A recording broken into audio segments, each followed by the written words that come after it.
regarder des séries. Au départ, j'étais un adepte des VF, puis au fil du temps, j'ai commencé à prendre goût au VO, au point où maintenant, lorsque je regardais certaines séries ou certains films en VF, ça m'écœure. Donc j'espère que vous allez arriver à ce stade aussi, où lorsque vous regardez des films ou des séries en VF, ça vous dégoûte.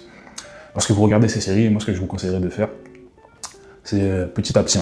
Soit vous regardez la série en anglais, vous mettez les sous-titres en français, et ça rejoint le deuxième conseil, où lorsque vous buguez sur une expression, vous la notez. Elle est écrite, c'est ancré, vous n'allez pas la perdre, et par la suite, vous prenez la peine de reprendre cette expression pour la mémoriser et savoir ce que ça veut dire. Ou, directement, vous passez au niveau plus dur, selon moi. Non, un des plus durs, c'est de mettre la série et les sous-titres en anglais. Mais bon, ça nécessite un certain niveau, donc au début, je vous conseille de regarder la série directement en anglais, mais en mettant les sous-titres français.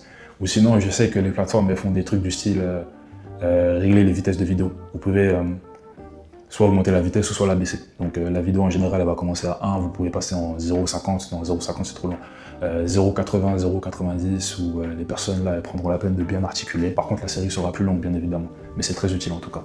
Donc les séries, si vous prenez la peine de les regarder, regardez-les toujours en anglais, forcez-vous, c'est important. Si vous voulez vraiment vous améliorer en anglais, n'hésitez pas que vous allez la regarder en VF, ça sert à rien.